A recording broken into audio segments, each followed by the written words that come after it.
하나님 말씀 같이 보겠습니다.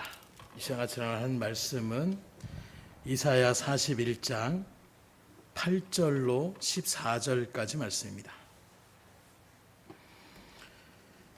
이사야 41장 8절로 14절까지 말씀,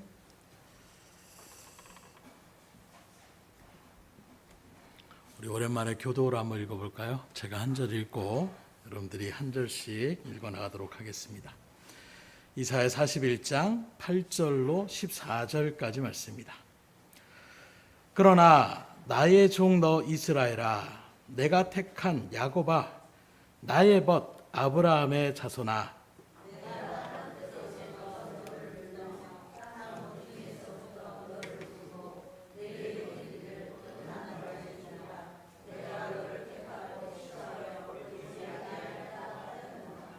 두려워하지 말라, 내가 너와 함께함이라.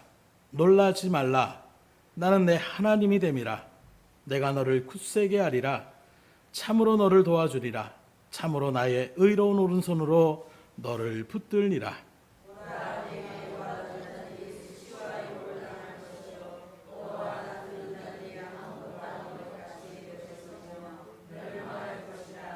내가 찾아도 너와 싸우던 자들을 만나지 못할 것이요, 너를 치는 자들은 아무것도 아닌 것 같고 허무한 것 같이 되리니,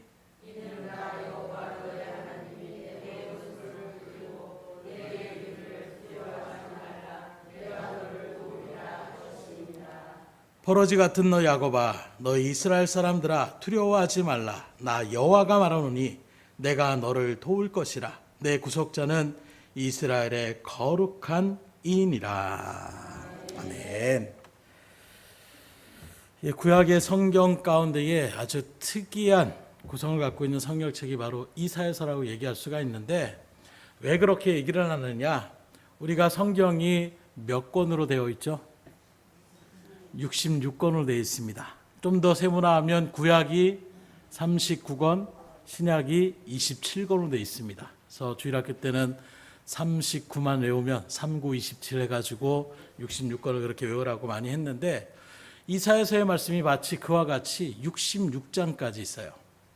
그리고 특이한 것은 전반부라고 할 수 있는 1장부터 39장까지는 하나님에 대한 어떤 죄에 대한 심판의 말씀들이 주를 이루고 있습니다. 그런데 40장부터 66장까지는 마치 신약의 말씀처럼 메시아를 통한 구원의 복음의 말씀을 증거하고 있다는 거예요.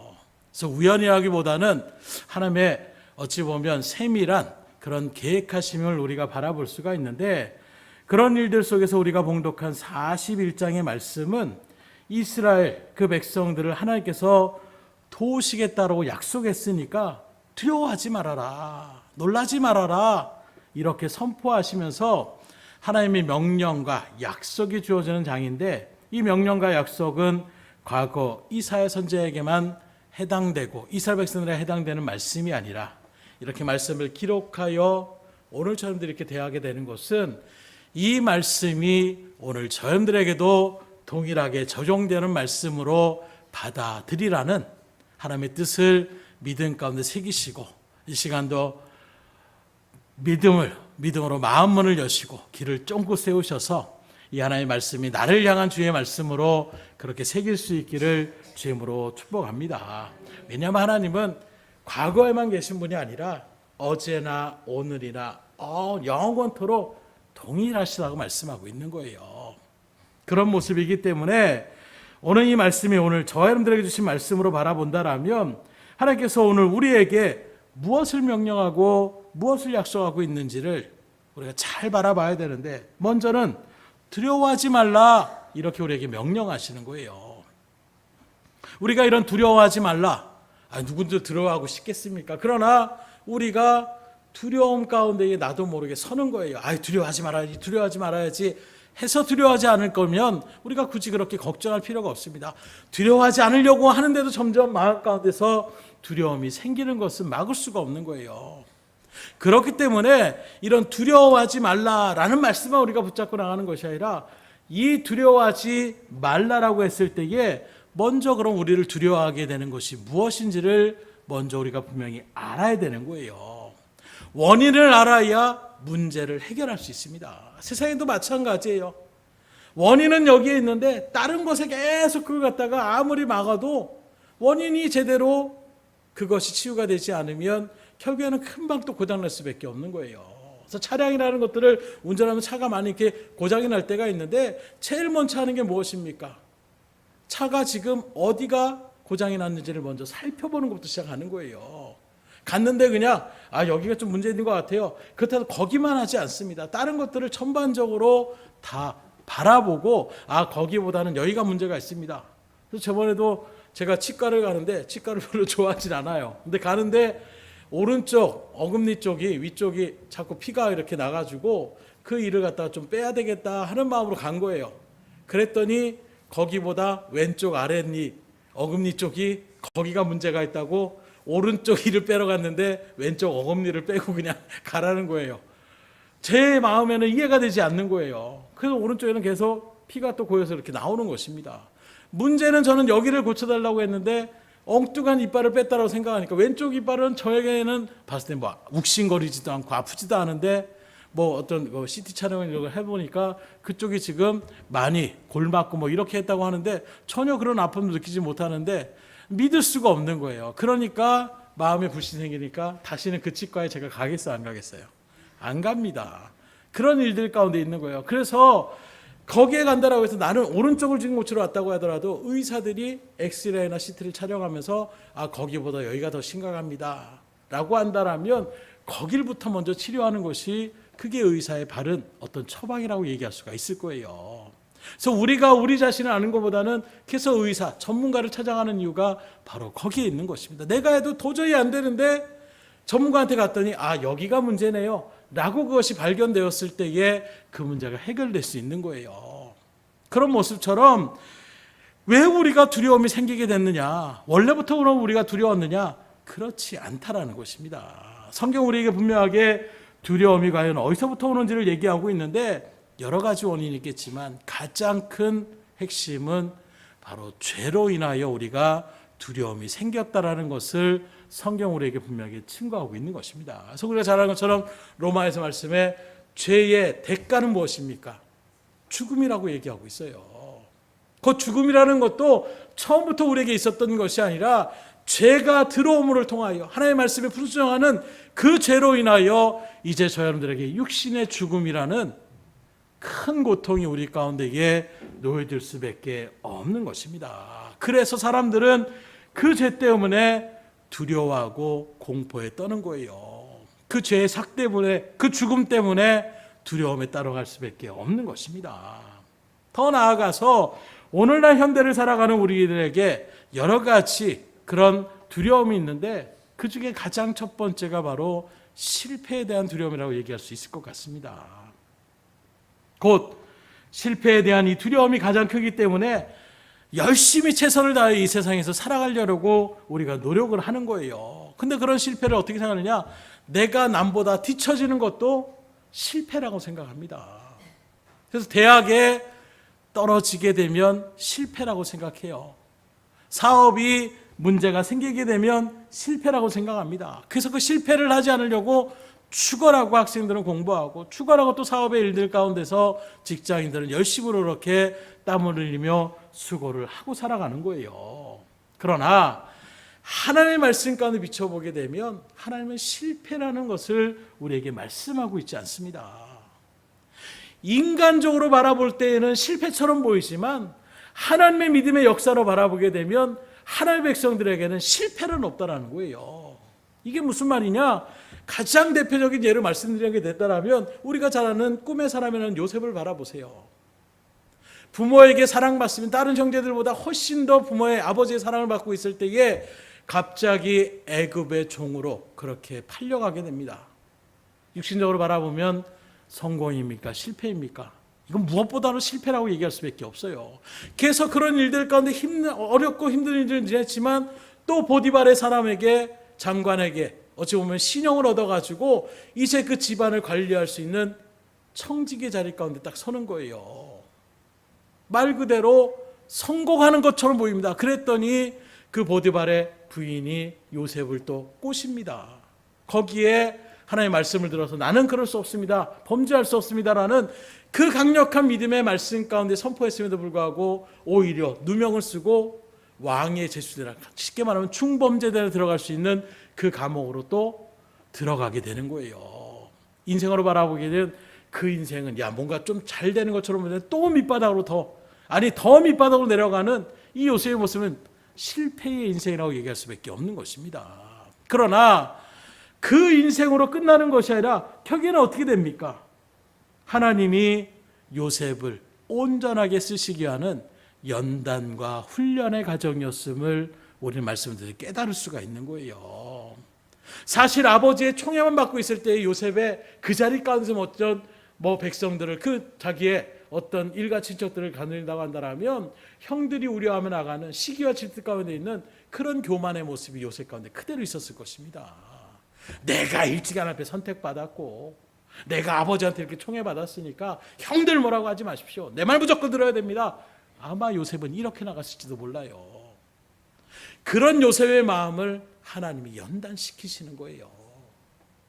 인간적인 총애를 받고 아버지의 사랑을 받았기 때문에 내 위치와 어떤 형들보다 그 일들 가운데 서는 것이 아니라 철저하게 하나님의 뜻대로 나아갈 때에 하나님이 책임져 주시다라는 분명한 믿음의 사람으로 하나님 바꾸어 주시는 거예요.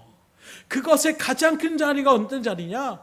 감옥에 그렇게 갇혀 있는데 술 맡은 가는 자와 떡 맡은 가는 자 두 사람이 들어오게 됩니다. 그걸 시중을 들다가 이야기를 듣는데 꿈 얘기를 딱 듣는 거예요. 그러면서 얘기합니다. 당신은 3일이면 죽습니다. 당신은 다시금 왕의 총애를 받아서 자리에 갈 수 있을 것입니다. 그러면서 왕의 총애 자리까지 다시 가는 그 술 맡은 가는 자에게 부탁하는 거예요. 만약에 그렇게 다시금 자리 가운데 다시 서면 저 좀 기억해 주세요. 제가 지금 억울하게 누명을 써서 여기에 왔습니다. 저를 한번 생각해 주세요 라고 부탁을 하는 거예요. 그런데 그걸 까맣게 잊어버립니다. 며칠이 지난 것도 아니에요. 3일 정도 지난 그 일들 가운데서 자기가 다시금 그 위치 가운데 갔을 때 그 즐거움이 너무 컸는지 요셉의 그런 꿈풀이에 대한 부분들을 전혀 생각하지 못합니다. 그리고 한 2년 정도의 시간이 흐르는 거예요. 아마 이 시기가 요셉에게는 가장 어찌 보면 힘들었던 시기였을 것입니다. 이제는 뭔가 내가 나아갈 수 있다라는 부푼 꿈을 갖고 있었을 거예요. 그러나 그 2년의 세월 가운데에 요셉은 철저하게 자기를 내려놓습니다. 내 생각과 내 의지와 내 어떤 부탁으로 어떤 청탁으로 되는 일들이 아니라 하나님께서 이끌어 가실 때에 이 일들이 이루어진다는 것을 2년이 지난 다음에 바로 왕이 꿈을 꿔가지고 그것들을 고심하는 것을 딱 보자마자 술 맡은 가는 자이 그때 생각이 나는 거예요. 맞다, 그 감옥에 있는 그 청년이 꿈풀이를 아주 기가 막히게 했는데 그 사람한테 얘기하면 될 것 같다. 그때 하나님께서 그리고 요셉의 그 꿈풀이를 하는 일들 속에서 아마 술 맡은 간원장에게 그렇게 돼가지고 그냥 석방하고 다시금 고향 땅으로 돌아가면 또 형들과의 어떤 안목에 여러 가지 불화가 일어나는 그런 자리까지 설 수도 있었을 거예요. 그러나 바로 왕이 꿈을 꿀 때까지 하나님께서 예비하시는 그 일들 가운데 들어갔을 때 이게 한 번에 나라를 다스리는 왕이 자신의 모든 권한을 요셉에게 맡길 수 있는 이런 사람으로 세움받는 것을 바라볼 때에 그 모든 어찌 보면 인간으로 할 때는 종으로 팔려갔어, 사랑받다가 거기서 좀 능력 인정받는 것처럼 오늘 감옥으로 또 들어갔어, 이런 일들의 인생이었지만 그 모든 것은 오히려 하나님의 연단과 훈련을 통하여 친정한 믿음의 사람으로 세워주시는 주님의 역사하심의 손길을 우리가 바라볼 수 있어야 된다는 거예요. 왜 이 말씀을 계속 얘기하냐면 여러분들에게도 인생적으로 바라볼 때에는 나는 왜 이렇게 되는 일이 없어, 나는 왜 이렇게 엉망이야, 인간적으로 볼 때는 예수님 믿는다는데 우리 금요철에도 우리 김사님이 믿는다는데 왜 그렇게 뭐가 안 되고 저게 안 되고 왜 이래, 이런 말을 들을 때 우리는 참 힘들어할 수밖에 없어요. 요셉이라고 그런 얘기를 안 들었겠습니까? 그러나 오늘 이 말씀을 붙잡으시고 나에게 지금 실패의 자리가 아니라 이 일들을 통해 하나님께서 더 놀라운 은혜의 자리 가운데 이끌어 가시는 훈련과 연단의 시간을 여러분들이 믿음으로 바라보시고, 오전에도 말씀드렸지만 그러니 포기하지 마시라는 거예요. 넘어지지 말라라는 거예요. 반드시 하나님께서 이끌어 주실 것입니다. 그때를 기다릴 줄 알고 그 소망을 놓치지 않을 때에 하나님은 그 사람을 통해 반드시 역사하시더라는 거예요. 그래서 어떤 한 신학 상담학자 그런 얘기를 합니다. 우리가 인생을 살아가는 때에 네 가지 요소가 있다라는 거예요. 어떤 요소가 있느냐? 믿음, 소망, 사랑, 그리고 두려움이라는 이 네 가지를 통해서 우리가 삶을 살아간다는 거예요. 사랑과의 관계 속에서 믿음의 관계가 형성되어져서 긍정적으로 그 사람을 믿고 의지하며 나아가고, 사랑의 어떤 감정을 통해서 서로 힘을 북돋아주고 그 일들 가운데 나아가고, 지금은 안 되지만 어떤 다음에는 잘 될 거야 하는 소망을 품고 그렇게 우리가 힘을 내면서 간다라는 거예요. 이게 긍정적인 모습이라면, 두려움이라는 것은 혹시 내가 실패하면 어떡하지, 안 되면 어떡하지 하는 이런 부정적인 생각의 일들 가운데서, 그러니 그 일들을 내가 예방하는 마음으로 나가는 것, 이게 바로 우리의 삶의 어떤 방향을 제시하고 그 일들 가운데 우리가 다른 박질한다라고 이야기하고 있는 것입니다. 그런데 이것을 조금 더 우리가 깊이 생각해 보면, 두려움의 일들을 우리가 생각해 볼 때 어떻게 두려움이 생깁니까? 믿음이 있으면 두려움은 없어요. 믿음이 없으면 두려움이 생깁니다. 사랑에 대한 마음, 그 일들 가운데 내 사랑이 풍족하면 두려워하는 마음보다는 그래 잘 될 거야 하는 긍정적인 마음이 더 가정해요.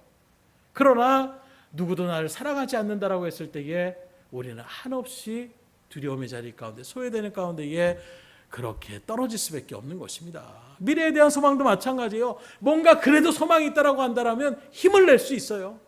그런데 그 소망마저도 없다라고 느껴지는 그 순간에 맥을 놓는다고 하잖아요. 탁 풀리면서 거기에 무너질 수밖에 없는 것이 우리의 모습이더라는 거예요.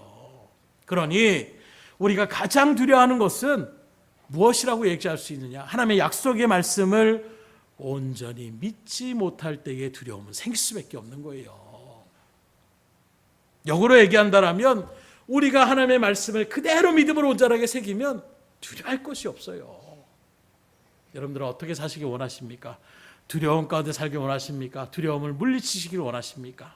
그러면 말씀을 온전히 믿음 가운데에 새길 수 있기를 주님으로 축원합니다. 그럼 자연스럽게 두려움은 멀리 가게 되는 거예요. 그래서 뭔가 이게 안 되면 어떡하지? 저렇게 할 때에 하나님이 그래 나와 함께 하시는데, 지금까지 하나님 나를 인도해 주셨는데, 이 믿음의 확신이 다시금 말씀을 통하여 확신이 되어지고, 오늘 이런 말씀들을 통하여 항상 힘들고 어려울 때에 이 41장 10절의 말씀을 항상 그렇게 신방하면서, 두려워하지 말라, 놀라지 말라, 내가 너와 함께 한다, 나의 군전 오른손으로 너를 함께 내가 붙잡아 주겠다, 이 말씀을 붙잡고 하나님 앞에 기도하면서, 그래 하나님이 나를 붙잡아 주시는데, 여기까지 하나님이 나를 인도해 주셨는데, 이 마음이 있을 때에 그 두려움이 싹 사라지는 거예요. 오늘 우리가 봉독한 말씀도 마찬가지입니다. 지금 이스라엘 백성들이 두려워하는 것은 자기의 나라가 망할까 봐 지금 두려워하는 거예요. 다시 말하면 하나님이 세우신 나라가 바벨론이라는 그 강대국에 지금 멸망을 당하는 것에 대한 두려움의 마음이 가득한 것입니다. 그런 그들에게 하나님께서 말씀하시는 거예요. 내가 너희와 함께 있으니 걱정하지 말아라, 두려워하지 말아라, 이야기하고 있는 것입니다.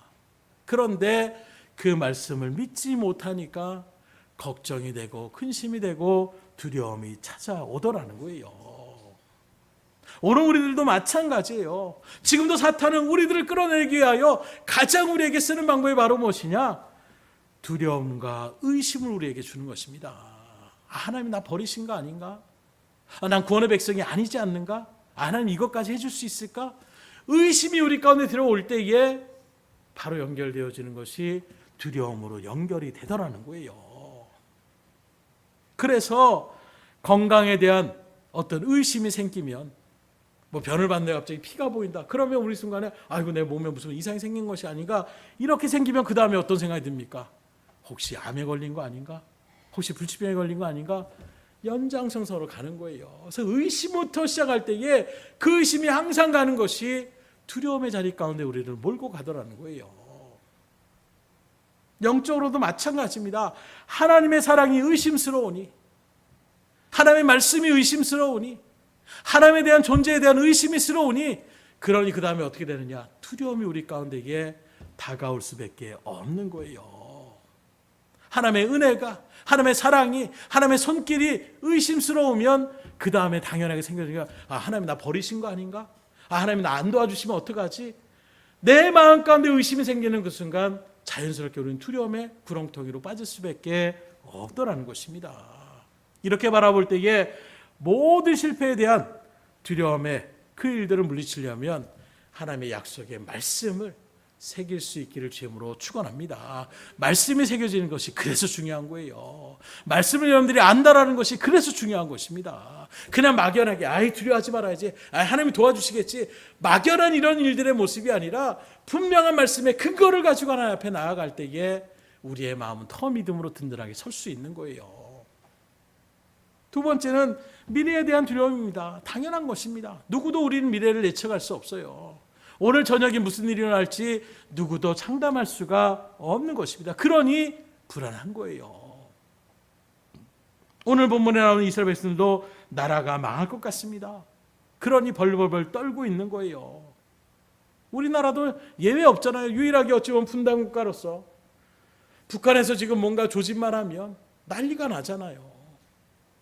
그런 일들 속에서 한순간에, 제가 군대에 있을 때도 그런 일이 벌어졌었어요. 막 북한에서 미사일 쏘고 막 이런다고 하니까 곧 전쟁이 날 줄 알고 사람들이 막 매점매석을 해가지고 막 식품을 다 그냥 거덜내듯이 갈아가게 되는 이런 모습들. 전혀 생각하지 않고 있지만 한순간에도 전쟁이 발발할 수 있다는 것을 우리는 항상 염두에 둘 수밖에 없는 그런 나라 가운데에 우리가 살아가고 있는 것입니다. 그래서 최근에도 에피소드가 하나 있었잖아요. 서울시에서 갑자기 지금 관공어로 다 대피해야 된다라는 이 문자 받았을 때 아주 깜짝 놀랐으면 저도 뭐 다들 핸드폰이 있으니까 아이들도 있으니까 한순간에 그만 여기서 띠리띠리띠리 하면서 막 올리는데, 그러면서도 마음 가운데 아이고 뭐 죽으면 죽는 거지 뭐 하는 마음으로 나가니까 그 일들 가운데 허둥지도 않았는데, 그것 때문에 오래간만에 부모님을 찾아간 사람도 있고 뭐 이런저런 일들의 이야기들을 우리가 들을 때가 있어요. 한순간에 그런 상황의 일들 속에서 우리는 미래를 예측할 수 없기 때문에 불안할 수밖에 없다라는 거예요. 그런데 나라뿐만이 아닙니다. 직장에서도 마찬가지예요. 언제 직장이 내가 잘릴지, 아니면 내가 하는 일들이 잘못된 그런 일들 가운데 무너질지 알지 못하니까. 또 건강에 대한 부분들도 마찬가지입니다. 자신했던 건강이 한순간에 무너질 수 있다는 걱정이 갑자기 들어오는 순간에 우리는 떨 수밖에 없는 거예요. 남 얘기처럼 들렸던 암이 나 가운데 언제 찾아올지 모른다는 생각이 한번 여러분들 가운데, 그것이 한번 생각해 보십시오. 그 다음부터 두려움이 내 몸을 사시나무 떨게 그렇게 만들 때가 있는 것입니다. 이런 일들 가운데 하나님 말씀하시는 거예요. 너희들은 인생을 한 치 앞도 예측할 수 없지만 하나님은 모든 것을 다 아신다라고 말씀하고 있어요. 그래서 전지하신 하나님이라고 얘기하고 있는 것입니다. 그 하나님, 우리의 미래까지도 알고 있는, 우리는 미래를 장담할 수 없지만 우리의 미래를 이끌어 가실 수 있는 능력도 있고 우리의 미래를 알고 계시는 그 하나님 앞에 모든 것을 맡길 때에 두려움은 자연히 사라질 수 있다는 것입니다. 이것도 처음에 믿음과 직결되는 거예요. 이에 대하여 성경 우리에게 두려움을 이겨내려면 어떻게 되느냐? 그러려면 그 하나님이 누구인지를 우리가 분명히 알아야 된다는 거예요. 또 상대적으로 내가 누구인지를 바로 알라라고 얘기하고 있는 것입니다. 그럼 먼저 우리가 믿는 하나님이 누구이심을 바라야 하는데, 여러분들이 믿는 하나님은 어떤 하나님이십니까? 나라와 역사를 주관하시는 주권자가 되심을 믿으시기를 주님으로 축복합니다. 더 나아가 여러분들 개개인의 삶을 이끌어 가시는 주권자가 바로 우리가 믿는 하나님이라는 거예요. 쉽게 말하면 내 인생의 주인공, 내 인생의 주인은 하나님이시라는 것을 우리가 분명히 알아야 되는 것입니다. 그래서 오늘 9절로 10절의 말씀을 한번 다시 바라보십시오. 내가 땅 끝에서부터 너를 붙들며 땅 모퉁이에서부터 너를 부르고 내게 이르기를 너는 나의 종이라. 내가 너를 택하고 싫어하여 버리지 아니하였다 하노라. 두려워하지 말라. 내가 너와 함께함이라. 놀라지 말라. 나는 내 하나님이 되리라. 이 말씀을 잘 바라보게 되면 내가 하나님을 선택한 것이 아니라 하나님이 우리를 선택하셨고 우리를 부르셨다라고 얘기하고 있는 것입니다. 그럼 하나님이 우리를 왜 불렀습니까? 우리를 사랑하셔서 불렀다라고 얘기하고 있어요. 그래서 너를 택하고 싫어하여 버리지 아니하셨다. 우리를 싫어해서 부른 것이 아니라 우리를 사랑했기 때문에 부르셨다는 것입니다. 참으로 안타까운 것은 우리가 이 땅을 살아갈 때 우리는 인생을 바라볼 때에 우리도 춥고 몰살게 사랑하는 사람들이 있어요. 친구끼리도 정말 우정이 돈독한 사람들도 있습니다. 그런데 그것이 쭉 가는 사람들도 있지만 한순간에 서로에 대한 어떤 배신이나 또는 물질에 대한 어떤 관계 가운데 어그러짐이나 이런 일들 때문에 그렇게 사랑했던 사람들이, 그렇게 친했던 사람들이 원수보다도 더 못하게 완전하게 연을 끊어버리는 이런 일들의 모습들이 너무나도 쉽게 나타나더라는 거예요. 심지어 친척, 아니 가족 안에서도 형제끼리, 심지어 부모와 자녀까지도 연을 끊어버리는 이런 일들의 모습들을 우리가 바라볼 수가 있다는 것입니다. 그러나 우리를 택하시고 우리를 불러주신 그 하나님은 어떠한 경우에도 오전에 말씀드린 것처럼 심지어 우리가 불순종의 자리에 잘못 쓰고 실수하여 죄를 짓는 자리 가운데 설치라도 하나님 우리들을 버리지 않으신다는 거예요. 다시금 우리를 경책하시고 책망하시고 또는 사랑의 손길로 긍휼의 손길로 우리를 붙잡아 주시는 한이 있더라도 다시금 하나님의 일들 가운데 끝까지 우리를 책임져 주시고 이끌어 주시는 하나님, 그 하나님이 바로 저와 여러분들의 하나님인 것을 믿으시기를 주임으로 축복합니다. 그러니 감사한 거예요. 두 번째는 누구를 알아야 된다고 했습니까? 나 자신을 알아야 된다는 거예요. 그러면 하나님의 말씀인 성경을 바라볼 때에 오늘날 또 우리들은 우리 스스로를 뭐라고 표현하고 있습니까? 하나님의 자녀라고 우리는 표현해요. 하나님과 우리의 관계 가운데에 부모와 자녀와 같은 관계라고 얘기하고 있는데, 그러나 그 이전의 관계가 분명히 있다라는 거예요. 그 실존적인 우리의 모습은, 우리의 본 모습은 어떤 모습이냐? 오늘 보면 14절의 말씀입니다. 버러지 같은 너 야곱아, 너희 이스라엘 사람들아, 두려워하지 말라. 나 여호와가 말하노니 내가 너를 도울 것이라. 내 구속자는 이스라엘의 거룩한 이니라. 이게 바로 과거의 신분이라는 거예요. 어떤 존재입니까? 버러지같이 버려진 존재가 바로 본래의 우리의 모습이었다라고 얘기하고 있는 것입니다. 그 세상이 전부인 줄 알고 그 세상에 노치돼서 세상의 여러 가지 우상들을 나도 모르게 마음에 새기면서 그것이 우상 숭배인지조차도 모르고 나아갔던 죄 많은 인생들이 바로 우리들이라고 얘기할 수가 있는 거예요.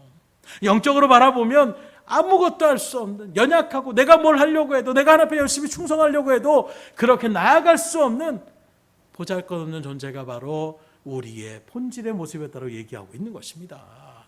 그런 그들을 하나님은 어떻게 하시느냐?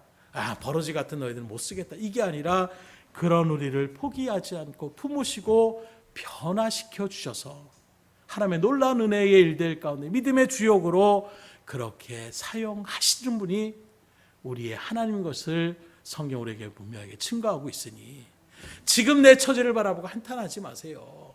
한낱 종이었고 노예였고 감옥에 죄수의 신분이었던 요셉도 한순간 하나님께서 국무총리의 자리 가운데에 세워주셨던 것처럼 여러분들의 인생도 어떻게 하나님께서 세우실지 모르는 거예요. 중요한 것은 그 믿음의 하나님을 믿는 믿음의 자리 가운데 온전하게 설 때에 이런 놀라운 하나님의 반전의 역사가 우리 가운데 켜져지는 것이지 거기에 넘어지고 쓰러지는 인생들도 참 많이 있습니다.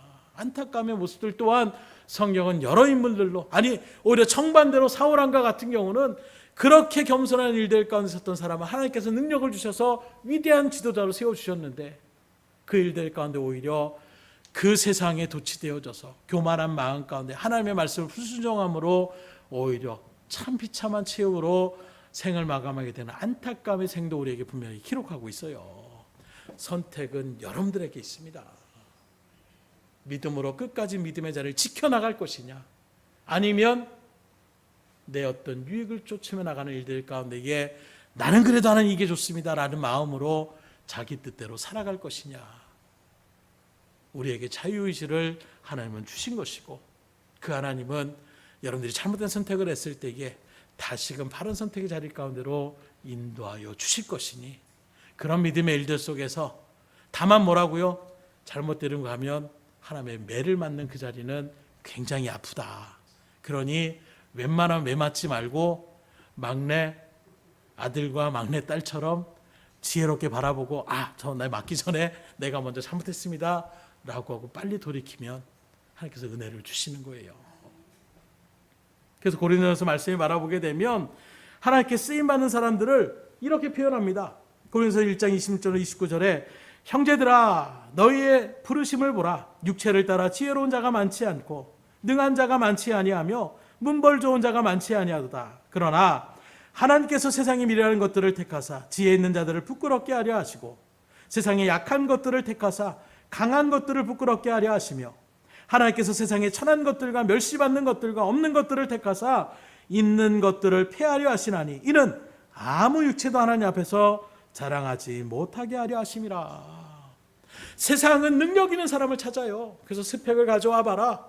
예전에 네가 어떤 일들 가운데 있느냐, 경력에 어떤 경력사항이 있느냐, 되도록이면 능력이 있고 재주가 있고 뭔가 실력 있는 사람들을 뽑는 것이 세상의 어떤 사람들의 기업의 그런 모습이라고 얘기할 수가 있는 것입니다. 그러나 하나님은 그렇지 않다라는 거예요. 실력이 좀 모자라도, 능력이 없고 학벌이 적도 강한 자보다는 약한 자를 쓰시고 천한 자보다는 멸시받는 자를, 그리고 없는 자들을 들어 쓰신다라고 얘기하고 있어요. 아니 굳이 하나님, 그냥 능력 있는 사람 쓰는 게 더 낫지 않습니까? 그런데 그 이유가 29절에 나와 있습니다. 왜 이렇게 하시느냐? 왜 능력 있는 자보다 능력이 없는 사람들을 그렇게 사용하시느냐? 왜 부한 자보다 천한 자를 갖다가 하나님께서 사용하시느냐? 이는 아무 육체도 하나님 앞에서 자랑하지 못하게 하려 함이라. 우리의 최성을 하시기 때문이라는 거예요. 뭔가 그렇게 하면, 야, 내가 그래도 서울대 나왔으니까 이 정도 능력이 있는 거야. 내가 그래도 사람들하고 이런 관계 가운데, 이런 위치 가운데 있으니까 이런 정도의 일들을 할 수 있는 거야. 신앙에서 그렇더라고요. 내가 그래도 10,000명 모이는 교회에서 직분받았던 사람이니까 그 정도의 자리 가운데 내가 있는 거야. 이렇게 말씀하시는 분이 많이 있더라고요. 그러니 규모가 작은 교회에서는 나를 어떻게 보라는 거예요? 너보다는 내가 믿음이 훨씬 좋은 사람으로 그렇게 대우해 달라고 얘기하고 있는 것입니다. 성경을 몰라도 한참 모르면서 그렇게 주장하는 사람들을 바라볼 때 오히려 참 어리석다, 참 귀한 분이다, 이런 마음이 생기는 것이 아니라 오히려 우리는 역발상이잖아요. 오히려 자기를 낮추고 겸손함으로 나가는 분들일 때, 야, 정말 하나님의 사람답다, 정말로 귀한 분이다, 본받을 만하다. 그걸 알면서도 어찌 보면 교회 안에서도 자기의 어떤 일들을 나타내려고 하는 그런 모습이 참 많이 드러나더라는 거예요. 그럴 필요 없어요. 그런 것을 오히려 하나님은 하지 말라라고 얘기하고 있습니다. 하나님의 말씀을 반하며 나가면서 오히려 자기가 잘한 척하며 나아가고 있다라면 책망밖에 들을 것은 없는 거예요. 하나님은 오직 다 하나님의 은혜로 됐습니다. 하나님 붙잡아 주셔서 내가 일들 가운데 쓰임받을 수 있었습니다. 오히려 하나님 앞에 모든 것을 영광을 돌리는 자리 가운데 설날하고 좀 부족하지만, 좀 연약하지만 저놈들을 선택하시고 인도하여 주셨음을 믿으시기를 주님으로 축복합니다. 그런 부분에서 좀 하나님 앞에 감사한 부분이 있어요. 전 그렇게 잘난 부분이 없기 때문에 늘 그런 일들 가운데 마음에, 하나님이 붙잡아 주셔서 여기 세움바 되었다는 것이, 그래도 신앙의 중심 가운데 그걸 새겨주심에 그래도 다른 데보다 매맞지 않고 사역의 길을 걸어가게 되는 것 같아요. 사역자들 가운데서 좀 매맞고 돌아가신 분들 얘기해 보면 학벌이 좋으신 분들이 있어요. 자기의 지혜와 경험으로 나가신 분들이 있습니다. 그런 것들을 얘기를 하세요. 얘기를 하는 것은 이미 그 과정을 거쳤기 때문에 얘기하시는 거예요. 그런 모습에서 바라볼 때에 들으면서 감사하다. 차라리 내가 능력이 출중하고 이랬으면 오히려 하나님 앞에서 일들을 진행하면서도 은연히 나를 자랑하려고 나타날 수밖에 없을 것이고, 그러면 그만큼 또 하나님 앞에 책망받고 또 깨닫는 일들 가운데 서기 하기 위해서 이런저런 일들을 당할 수 있는데, 그렇지 않고 조금 나가려고 하도 그래 내가 뭔데, 하나님께서 이렇게 쓰임받은 것만 해도 감사하지 하는 마음으로 나가게 되면 마음 가운데서도 그렇게 두려움이나 또 어떤 걱정보다는 오히려 감사와 또 기대감을 가지고 나아갈 수 있게 하여 주시더라는 거예요. 하나님을 붙잡고 나갈 수 있기를 주님으로 축원합니다. 그래서 시적으로 성경에서 12사도에 대한 부분들을 바라보세요. 7명에 대한 사람들이 어부 출신이었습니다. 지금은 어부들도 굉장히 돈을 많이 받는 그런 직종 가운데 있을지 모르지만 그 시대에는 천대받는 직업 가운데 하나였어요. 거기다가 마태 같은 경우는 무엇입니까? 매국노 취급을 받고 유대인 사람으로도 같은 종족으로 인정도 받지 못하는 그런 사람도 있었어요. 이런 사람들을 하나님께서 오히려 하나님의 놀라운 일들 가운데 쓰임받는 믿음의 사도로 쓰임받았다는 것 또한 우리에게 하나님 앞에 설 때에 누구든지 변화될 수 있고 놀라운 하나님의 일들을 감당해 나갈 수 있다는 것을 반증하고 있으니 여러분들도 누구라고요? 여러분들은 다 하나님의 자녀로 부름받은 사람들이에요. 우리 옆 사람한테 선포하겠습니다. 저는 하나님의 자녀입니다. 어떻게 자녀다운 모습이 얼굴에 드러나세요? 어떻게 드러나셔야 되겠어요? 담당함으로 나가셔야 돼요. 인축되지 말고 움츠리지 말고 하나님께서 우리 가운데 있어야 돼요. 그래서 이런 일들을 분명하게 알면 하나님 뭐라고 하느냐? 두려워할 필요 없다라는 거예요. 8절로 9절의 말씀을 다시 봅니다. 그러나 나의 종 너 이스라엘아, 내가 택한 야곱아, 나의 벗 아브라함의 자손아, 내가 땅 끝에서부터 너를 붙들며 땅 모퉁이에서부터 너를 부르고 내게 이르기를 너는 나의 종이라. 내가 너를 택하고 싫어하여 버리지 아니하였다 하였노라. 여기 바라보니까 우리를 보고 나의 종이라고 얘기합니다. 주님의 일을 하는 일꾼이라는 거예요. 또 하나님의 택한 자라고 얘기하고 있습니다. 한 걸음 더 나아가 아브라함의 자손이라고 얘기하고 있어요. 하나님의 구원의 백성이라는 것을 증거하고 있는 것입니다. 그런데 이게 어떻게 그렇게 됐다라고요? 우리가 능력이 있고 학벌이 있고 지식이 있고 경험이 있어서 그런 것이 아니라는 것입니다. 내가 잘나서가 아니라 하나님의 전적인 사랑에 의해서 우리가 이런 은혜의 자리로 변화시켜 주셨다라고 얘기하고 있는 거예요. 그래서 땅 끝에서부터 우리를 붙들고 땅 모퉁이에서 불렀고 그 하나님께서 나를 싫어하지 않고 지금도 여러분들을 바라보시는 그 자리 가운데 선 사람들이 바로 저 여러분들의 존재임을 믿을 수 있기를 주님으로 축원합니다. 하나님이 믿지 않는 딴 사람들 바라보지 않아요. 지금 구원의 백성 선택받은 그리고 그 부름에 응답하여 오신 여러분들에게 지금 하나님이 집중하고 있는 거예요. 흐뭇해 하시는 것입니다.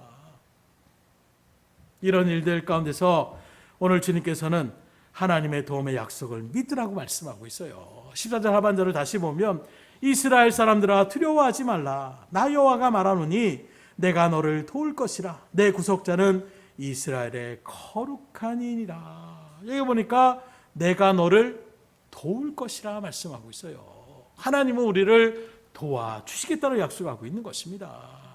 이 말씀 붙잡고 우리가 걱정 의심이 생기면 아무것도 염려하지 말고 그래서 기도하라는 거예요. 아 이거 내 능력 밖의 일인데 그러면 그냥 모세와 같이 자연스럽게 하나님 지금 이런 문제가 생겼어요.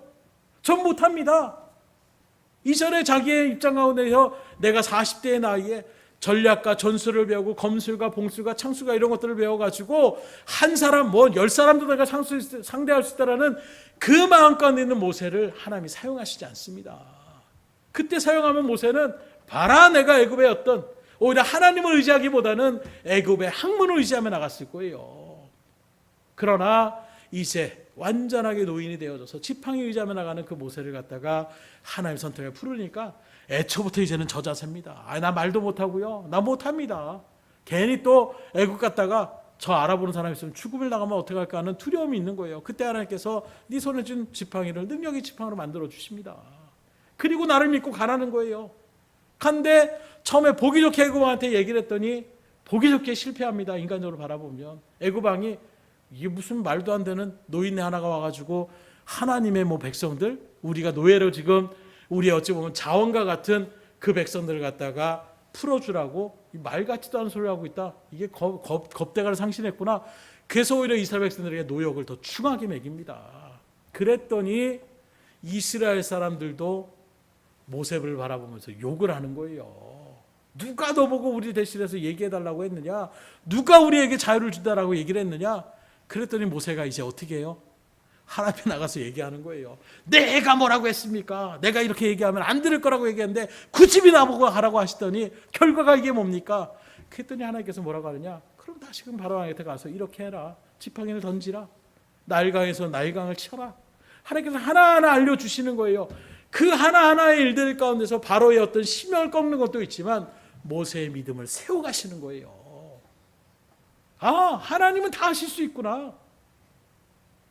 그 벌레까지도 그리고 그 우주 만물의 자연 섭리까지도 하늘의 어둠과 빛까지도 다 하나님의 주권 안에 다 들어져 있구나. 그 10가지의 계명을 통하여 그 재앙을 통해서 모세는 믿음의 확신이 딱 들어갑니다. 그리고 나가니까 사람들이 돌로 쳐려고 하는데 얼마나 철렁하겠어요. 그걸 어떻게 막습니까? 꼼짝이 죽을 수 있는 그 순간에 모세는 하나님 앞에 그냥 그 문제를 갖고 나갑니다. 하나님, 이런 문제가 생겼네요. 어떻게 할까요?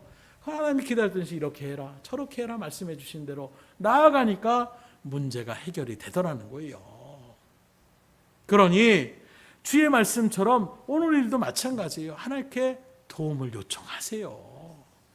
끝까지 내가 그냥 움켜쥐고 망해도 내가 망해야지 하는 마음으로 가지 마시고, 우리 망할 존재가 아니에요. 근데 망할 수 있습니다. 어떻게 하면요, 내 고집대로 그냥 나아가면 망할 수 있어요. 그러나 하나님께 여러분들의 문제를 내어놓는 순간 우리는 결코 망할 자로 하나님께서 이끌어 가시지 않습니다. 그래서 빌립보서 4장 6절에 이 말씀 내가 너무나 좋아하는 말씀이에요. 아무것도 염려하지 말라. 오직 모든 일에 기도와 간구로 너희 구할 것을 하나님께 구하라. 이 기도의 말씀을 우리가 얼마나 염려할 필요 없구나.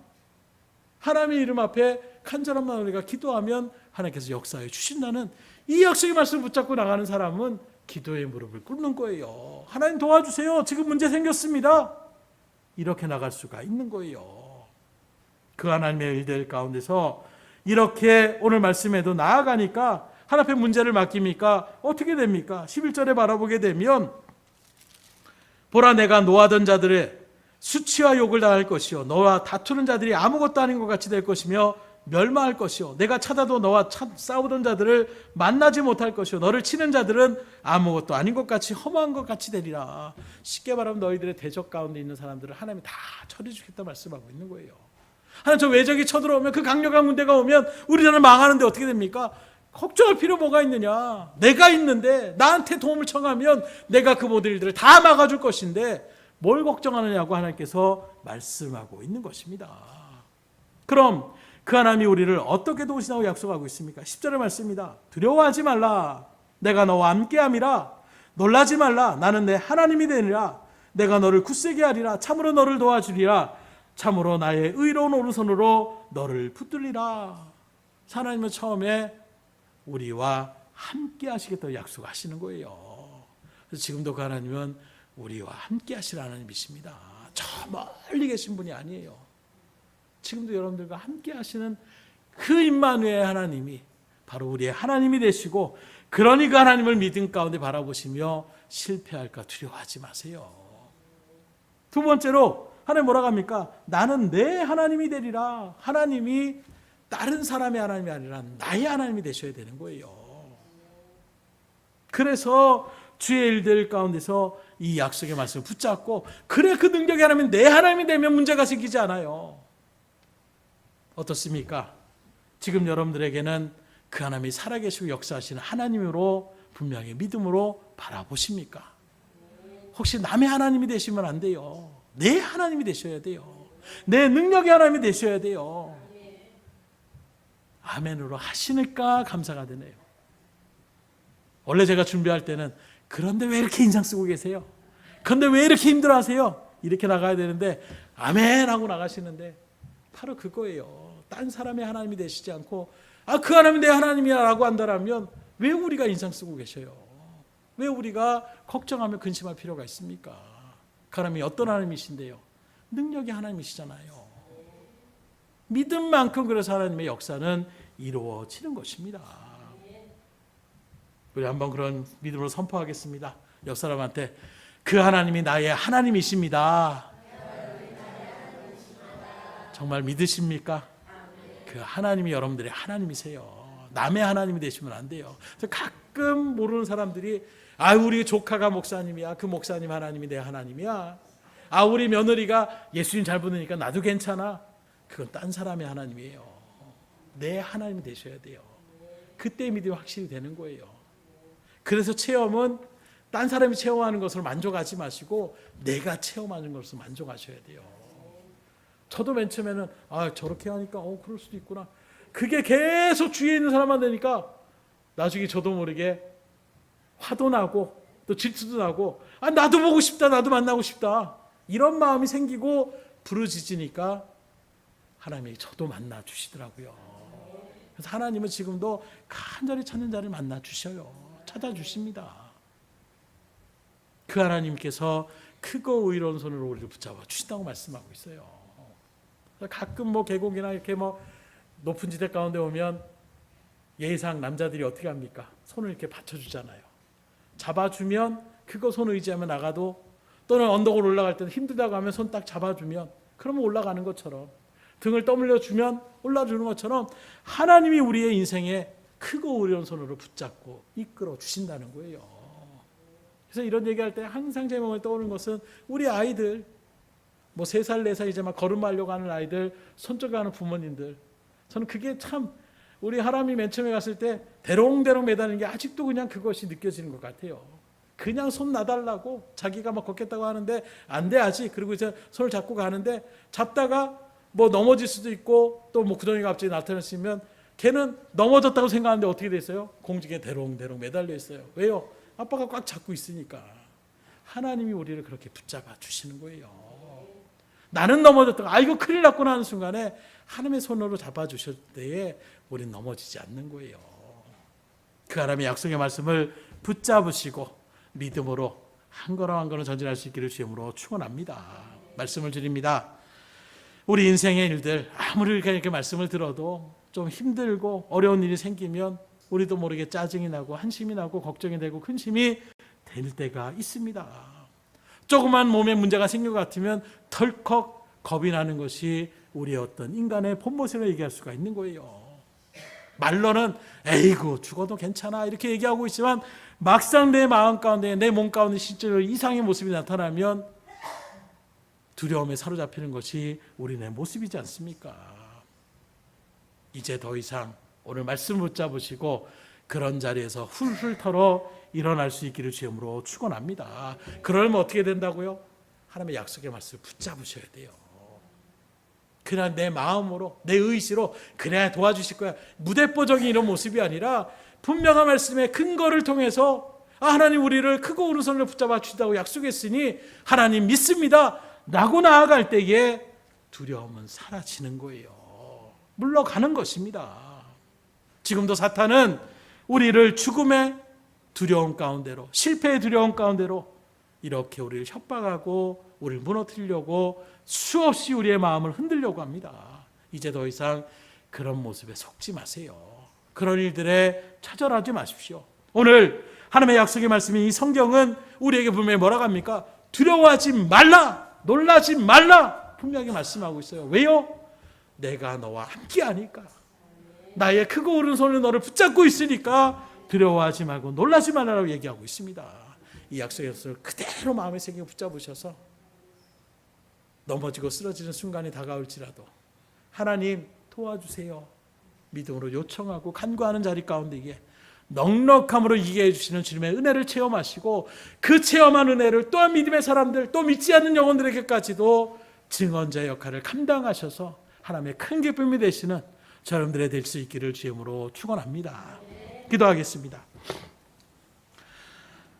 할렐루야. 하나님 아버지 감사합니다. 오늘도 주의 말씀 앞에서 믿음의 자리를 지켜나가며 또 소망을 품고 하나님의 말씀이 또 우리를 향한 주님의 뜻이 무엇인지를 깨닫고자 원하는 심령으로 들었던 그 심령마다 오늘 주의 이 약속의 말씀, 두려워하지 말라 내가 너와 함께 하니라, 놀라지 말라 나는 너의 하나님이 됨이라, 나의 크고 오른손으로 너를 붙들리라, 나는 너를 도우는 하나님이라, 이 하나님의 말씀을 붙잡으시고 이제 그 위에 발걸음 가운데에 어떤 어려움과 난간이 닥칠지라도 그것 때문에 실패의 두려움과 또 미래에 대한 두려움과 죽음에 대한 두려움 가운데에 우리의 마음이 떨림과 공포로 물드는 것이 아니라 오히려 약속의 말씀을 붙잡고 그 두려움을 떨쳐버리게 하여 주시고 분명한 믿음의 확신 가운데 서서 하나님의 영광을 더욱더 깊이 환하게 드러내며 나갈 수 있는 우리의 발걸음이 될 수 있도록 인도하여 주시옵소서. 모든 것을 주님 앞에 의탁드리오며 사랑을 마신 예수의 손 받들어 기도드렸사옵나이다. 아멘.